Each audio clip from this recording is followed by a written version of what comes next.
You are listening to the Conquering Everest podcast, episode number 9.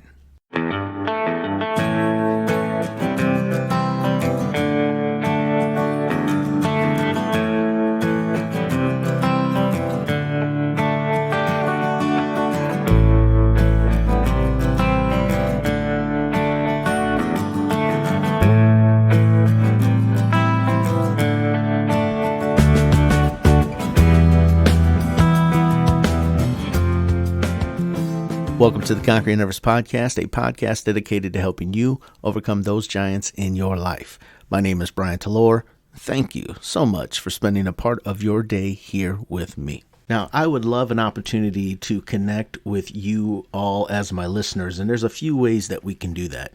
If you're listening to this podcast on the Podbean app, you could always leave a comment, and I will be sure that I respond. You could also send me an email, brian@conqueringeverest.com. You can find me on Facebook.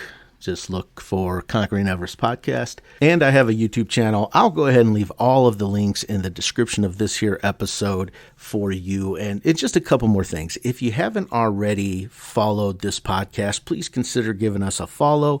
That way you're notified whenever a new episode is uploaded. And please consider sharing with your family and friends. I would certainly appreciate the share as a content creator, but who knows, maybe there is a message they need to hear, so they may appreciate the share as well. Now, 2020 is almost in the books.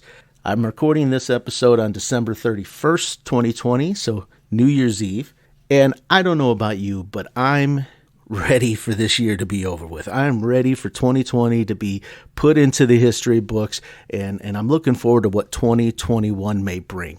It has certainly been a unique experience with all the COVID situations this world's been dealing with, but at a personal level, for me, suffering from depression and anxiety, well, it tried to take me out, but you know what? I'm a little bit tougher than it realizes, and like a good prize fighter, I get back up when I get knocked down, and I get ready for the next round. So as we enter 2021, I believe it's important for all of us to make sure that we're getting started on the right foot. Now, don't worry if you're listening to this episode and it's well into 2021. It's okay. It's never too late. It's never too late to set your intentions. So I'm going to ask you that. Have you set your intentions for the next year? Have you thought about what you want 2021 to look like? I have a couple whiteboards here in my office, and right now they're filled with intentions. And intentions are a little different than goals, right? Goals, you're going to break it down. You're going to take your intentions. You want to turn those into actionable plans, and that's going to be your goal. But right now, I'm just throwing it out there, right? I'm throwing it out into the cosmos. Here's what the next year is going to bring. I'm not going to settle for anything less. My actions in 2021, I'm going to do everything I can to meet my intentions. Now, some of my intentions, I'm writing a book. I'd like to finish my book. That is my intention. In 2021, I will have a finished, published book. I'm ready to move somewhere warm, possibly close to the ocean. I've got, the West Coast on my mind. And so that is an intention I'm throwing out there. Hey, universe, I'm ready. I'm ready for the West Coast. I'm ready for some sun, some fun, some sand. Throwing it out there. There's a certain income level I want to meet in 2021. So my intention is to more than double my current income. So you throw these things out there and out into the world. Write them down. Take a notebook.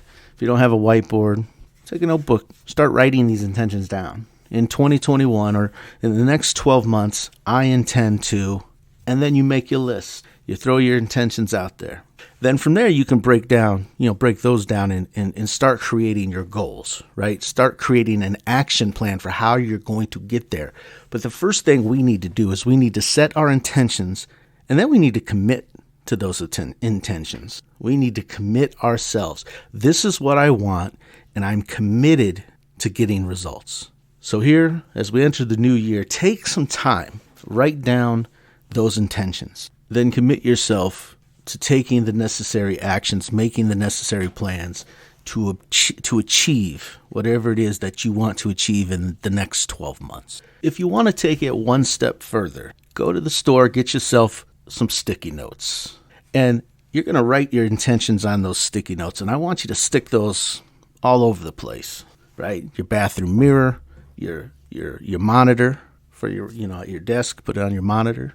Hell, put it on the refrigerator. We all know we're running to the refrigerator more than we need to be, right? Why not have a positive message waiting for you when you get ready to dig into that ice cream, right? Unless your intention is to lose weight, maybe you want to eat some fruit or vegetables. But stick these sticky notes all over the place so that there's never a moment in time when you're at home or in the cars that you're not reminding yourself, right? It is so easy to set goals and then forget about those goals, especially if we're not seeing the progress. But when you set an intention, you throw it out there and you keep that intention in front of you as much as you can. It's hard not to focus your energy on that. So I highly recommend the sticky note approach. I love that approach. I like leaving myself reminders because it's easy to forget. It's easy to get comfortable, even if our comfort zone is not ideal or not what we want. It's easy to be in that comfort zone. So unless you're constantly reminding yourself of what your intentions are, well, it's easy to forget. Everybody, a lot of people it's New Year, make your New Year's resolutions, right? I'm going to lose weight. So they're throwing some intentions out there, but I've been guilty of it, in the past where I say, hey, I'm going to do X, Y, and Z. And then a week later, I'm doing the exact opposite. I'm going to lose weight right after I finish this half gallon of ice cream. Or maybe it's not a half gallon, a pint. I don't know, whatever it is. I can eat me some ice cream. But we can easily set these, we can set it's easy to talk. The action is the difficult part. So whatever it takes for you to constantly remind yourself of why you wake up each day, make sure you're putting that out there. Whether you journal it, whether you sticky note it, whether you write it on your whiteboard, set your intentions and then set your goals off of those intentions. What is it that you want to accomplish? Or not what you want to accomplish. What is it that you're going to accomplish in 2021? For me, I'm going to finish my book. I'm going to double my income. These are just a couple of things that I'm looking forward to in the next 12 months. Now, I need to make a plan and I need to keep myself accountable, but it all starts with one intention and a commitment to not let anything stand in your way. So, 2021 is upon us. It's less than 24 hours away as I record this episode. You all have a happy and safe New Year's. And take some time after you're done listening to this here podcast. Start setting those intentions. Make a commitment to yourself. Draw out the plan. Start taking action. And I will talk to you guys in 2021.